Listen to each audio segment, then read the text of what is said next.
പാലക്കാട് നിന്ന് പത്രം കേൾപ്പോ കാരണം സ്വന്തം ഭാര്യ മത്സരിക്കാൻ പാടില്ലെന്ന് തന്നെ ഭർത്താവ് ഇന്ന് പാർട്ടിയിൽ പറയുന്നു. വീണ ജോർജ് മത്സരിക്കില്ല, കാരണം നെഗറ്റീവ് ഉണ്ടെന്ന് പറയുന്നു. കോൺഗ്രസ് ചെയ്യുന്നതല്ല യുവാവിനെ ഇറക്കിയിരിക്കുകയാണ്. ആറന്മുള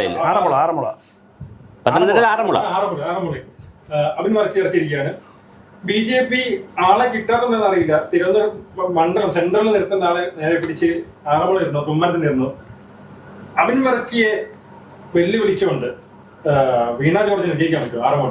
അല്ല, അതിനകത്ത് താങ്കൾ പറഞ്ഞാൽ ചെറിയൊരു അഭിപ്രായ വ്യത്യാസമുള്ളത്. കുമ്മനത്തിന് ആറന്മുളയും ശക്തമായ വേരുകളുണ്ട്. അവിടെ അദ്ദേഹത്തിന് ഒരു അനാഥ സദനമുണ്ട്. പിന്നെ സുഗതകുമാരി ടീച്ചറുമായി ബന്ധപ്പെടുത്തിയിട്ടുള്ള സുഗതകുമാരി ടീച്ചറിൻ്റെ ജന്മസ്ഥലമാണ്. അവിടെ ഒരുപാട് കാര്യങ്ങളുണ്ട്. ആറന്മുള വിമാനത്താവളത്തിനെതിരെ അദ്ദേഹം നന്നായി നിന്ന്. അപ്പോൾ ആറന്മുളയിൽ നല്ല വേരുകളുള്ള ഒരു നേതാവാണ് കുമ്മനം രാജശേഖരൻ. അവസാന ഘട്ടത്തിൽ പോയി എന്നുള്ളതേ ഉണ്ട്. അവിടുത്തെ പ്രശ്നം അഫിൻ വർക്കിയും ഇപ്പം നിൽക്കുന്നൊരു വിഷയം, അഫിൻ വർക്കിയും വീണ ജോർജും ഒരു സഭയുടെ ആളുകളാണ്. അപ്പോൾ സഭ ഇപ്പോൾ എന്ത് നിലപാടെടുക്കും എന്നുള്ളതിനെ സംബന്ധിച്ച് വലിയൊരു വിഷയമുണ്ട്. സഭ സംസ്ഥാന അടിസ്ഥാനത്തിൽ ഇപ്പോൾ ആരുടെ കൂടെയാണ് നിൽക്കുന്നത്? കോൺഗ്രസിൻ്റെ കൂടെയാണ് നിൽക്കുന്നത്. പിന്നെ ഇദ്ദേഹം ചെറുപ്പക്കാരനാണ്. അവിടെ നടന്ന ഡിബേറ്റിലും മറ്റു കാര്യങ്ങളിലൊക്കെ വലിയൊരു അപ്പർ ഹാൻഡ് അഭിക്ക് കിട്ടിയിട്ടുണ്ട്. അപ്പോൾ കാരണം കേരളത്തിൽ ഈ കോൺഗ്രസിൽ വളർന്നു വരുന്ന കുറേ ചെറുപ്പക്കാരുണ്ട്. ചാണ്ടി ഉമ്മൻ, ഷാഫി പറമ്പിൽ, അതിനകത്ത് കിടന്നതാണ് മറ്റവൻ ഈ പുറത്ത് വരെ അകൽമാവട്ടത്തിലൊക്കെ അക്കത്തരത്തിൽ കിടക്കുന്ന അഭിജിത്ത്, ഇങ്ങനെ ഒരു 4-5 പേര് KSU യൂത്ത് കോൺഗ്രസ് എന്ന് പറയുന്നത് ഒരു എല്ലാവർക്കും ഇഷ്ടപ്പെടുന്ന ഒരു ചില നേതാക്കളായി വളർന്നു വരുന്നുണ്ട്. ആ ടീമിൽ പെടുന്ന ആളാണ് അഫിൻ വർക്കി. അതുകൊണ്ട് നന്നായി പുള്ളിക്കാരൻ വോട്ട് പിടിക്കും. പിന്നെ ആരോഗ്യവകുപ്പിലുണ്ടായ ചില പ്രശ്നങ്ങളുണ്ടല്ലോ കേരളത്തിൽ, അത് സ്വാഭാവികമായിട്ട് വീണ ജോർജിന് നെഗറ്റീവായി വന്നാൽ വീണ ജോർജ് തോറ്റുപോകും. ആറന്മുള വരുമ്പോൾ അബിൻ വർക്കിയുടെയും വീണ ജോർജിന്റെ പേര് മാത്രമേ ഉള്ളൂ. പ്രചരണത്തിലും അവർ രണ്ടും മുന്നിലായിരുന്നു. ആറന്മുള എന്തുകൊണ്ട് BJP ചിത്രത്തിലില്ല?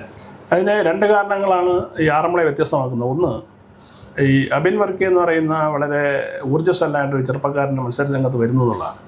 അത് സ്വാഭാവികമായിട്ട് അവിടെ വലിയ ഊർജ്ജ മത്സരരംഗത്ത് കൊടുത്തിട്ടുണ്ടെന്നുള്ളൊരു വാസ്തവമാണ്.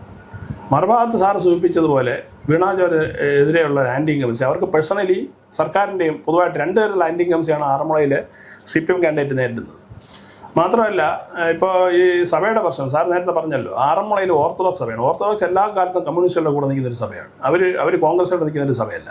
ഇവർ രണ്ടുപേരും ഓർത്തഡോക്സ് സഭയുടെ ആളുകളാണ്. സ്വാഭാവികമായിട്ടും അവരുടെ ഒരു ചായ്വ് പിന്നെ വീണ ജോർജിനോടായിരിക്കും. പക്ഷേ ഒരു ചെറിയ വിഭാഗം, ഈ പറഞ്ഞ പോലെ യുവാക്കൾ, നമ്മളെ ജെൻസി എന്നൊക്കെ പറയുന്ന ആളുകൾ മിക്കവാറും അബിൻ വർക്കിയോട് ചേരാനുള്ള സാധ്യതയുണ്ട്. പിന്നെയുള്ളത് കുമ്മനം രാജശേഖരൻ ഈ സീറ്റ് ഒപ്പിച്ചതിനെ കേന്ദ്ര നേതൃത്വം പിടിച്ചിട്ടാണ്. ആക്ച്വലി കുമ്മനത്തിന് ഇപ്പം മത്സരിപ്പിക്കേണ്ട എന്നാണ് പിന്നെ തീരുമാനിച്ചിരുന്നത്. ഇവിടുന്ന് ശുപാർശ കൊടുത്തതിലും കുമ്മനമില്ലായിരുന്നു. പക്ഷേ ഇദ്ദേഹത്തിൻ്റെ സ്വാധീനം വെച്ചിട്ട് മത്സരിച്ചേ അടങ്ങും എന്നുള്ള നിർബന്ധ ബുദ്ധി കാരണമാണ് അദ്ദേഹത്തിന് സീറ്റ് കൊടുക്കാനും അത് പിന്നെ ആറന്മുളയിൽ തന്നെ ആവാനുള്ള കാരണം എന്ന് പറയുന്നത്. പക്ഷേ അദ്ദേഹത്തിൻ്റെ പരിപാടി ആ മണ്ഡലത്തിലെ മത്സരം ഒരു ത്രികോണ തലത്തിലേക്ക് പോയി എന്നുള്ളതാണ്. വളരെ നെക്ക് ആൻഡ് നെക്ക് ഫൈറ്റായിട്ടാണ് ആറന്മുള ഞാൻ കണക്കാക്കുന്നത്. ആര് ജയിച്ചാലും വളരെ നേരിയ ഭൂരിപക്ഷത്തിൽ മാത്രം ജയിച്ചു വരാൻ സാധ്യതയുള്ളൊരു മണ്ഡലമാണ് ആറന്മുള എന്നുള്ളത്. പക്ഷേ ആര് ജയിച്ചാലും അവിടെ പൊതുജനങ്ങൾ പറയുന്നത് വീണ ജോർജ് ജയിക്കരുത് എന്നുള്ളതാണ്.